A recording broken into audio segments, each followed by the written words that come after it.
Howdy everyone, it's me once again, the one and only Killer Dan. And today, as you can see, I'm going to be reviewing more Kung Fu. Why not? So, yeah, it's on my to-do list. Stuff to talk about. I know technically it's a notebook, but I'm calling it a to-do list anyway. Alrighty. Because I have a lot of stuff to talk about, and I do mean quite a bit. So, it's the film titled Snake in the Crow's Shadow. Yeah, it's the American dub version, but still I'll review it. Yeah, that was cute. Ah, she was doing some cutesy. You asshole. Well, I like this kind of stuff anyway, so yeah, it brings me joy to watch it and whatnot. So here we are.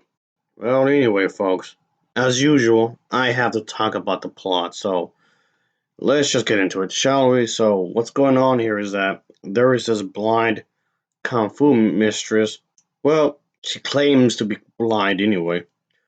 Point being is that this woman, she does discover that there is a prized piece of stolen, um, I guess let's just say a special item. She must fight off a bunch of thieves to keep it, of course, and at the same time save her own life because, yeah, life is dangerous, especially if you're, blind. But anyway, and the thing is that, of course, there's gonna be a bad guy. There's always a bad guy in these movies, and yes, he's an asshole. So here we go. Well, I guess assholes, I guess in this case, because like I said, there's a bunch of fees after this specific item and whatnot. But yeah, that's basically the idea here, folks, in this film. So the thing is that yes, the woman is a main character. She definitely has her own personality, of course. Again, I'm reviewing the dubbed version of this film, so the dubbing is it's whatever. I know. Yeah, the dubbing isn't particularly great in here, folks. I've heard worse, but the dubbing isn't that great, really. But whatever, I guess. And yeah, I've seen quite a lot of bad dubbing over the years, folks. And yeah, some of these are really fucking horrendous. One other thing I do have to bring up real fast is that, of course, the fighting itself. Of course, I do have to bring that up, don't I? It is a fighting movie. It's well choreographed. I thought that was pretty cool. Yeah, they really don't make these like they used to. I know that makes me sound like an old bastard. That's because I am. I'm over 100 years old, folks. So yeah. Anyway, but yeah, I don't like the fight scenes when it comes to these movies. It is real choreographed, I guess. Uh, but yeah, I do like the fact that it gets pretty insane towards the end of the movie. And but yeah, I like that. I like the fast-paced fight scenes that this movie delivers. So yeah, and that's not done in a sloppy way. And that's definitely a good thing there. And but yeah, this movie's about an hour and 18 minutes, so it's pretty quick. It gets straight to the point, and there's a lot of fight scenes throughout the entire film. As the main character, this woman, she goes on her journey to do what she believes is the right thing to do. Yeah, that was cute. Ah, she was doing some cutesy.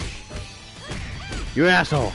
Yeah, here's the thing though. If I have any complaints, is that okay? Aside from the questionable quality of the dubbing, that aside, yeah, the comedy bits didn't work for me like at all. I know I've said this kind of stuff before, but I like comedy movies.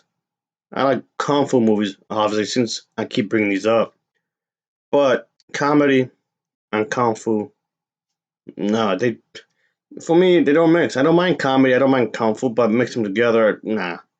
It's not. It wasn't up to the point where it becomes too saturated. It was not super goofy. No, don't get me wrong. This film does have its serious moments. Well, yeah, it does have that, but just for some reason they for me it's more of a me thing. I know, but it just never gelled with me like at all. I don't know. Maybe just whatever. Well, at least it wasn't this. I did not like this show like at all whatsoever. Don't know why it was so popular, but whatever. I thought it was pretty boring, honestly. Yeah, folks. I guess it was decent, I suppose, because I like the fact it was fast paced. I was not bored. It's barely over an hour, so it felt like nothing was dragged, really. The story itself wasn't too bad. I like the story. I did like the fact that there was a female character. I guess that was pretty cool in its own little way. Even though having female characters is actually pretty common in the kung fu genre. Yeah, you think I'd be putting out the obvious, but yeah, a lot of people don't. A lot of people don't realize that, really. Oh boy. Yeah, people want strong female empowerment in movies, but they don't find these like at all. What the hell? This is weird. Anyway, whatever. So yeah, of course, this is going to be one of those movies. It's going to be a period piece. It's supposed to take place in somewhere in ancient Asia, I guess you can say, which I thought was pretty cool. I like these type of kung fu movies specifically. Take place in a specific era in Asia, and yeah, it takes place quite a while ago. Yeah, that's cool. I like that. I've reviewed quite a few of these actually, so I've actually have a playlist on my channel where I have just kung fu stuff. So if anyone is interested, just throwing it out there, of course. Anyway, but yeah, this was enjoyable. I liked it, and but yeah, I like the what they were aiming for. Aside from the comedy bits, obviously. Aside from that, but yeah, overall, I thought it was pretty good. I've seen better, but still, I was entertained if that counts for anything, I guess. So that was that.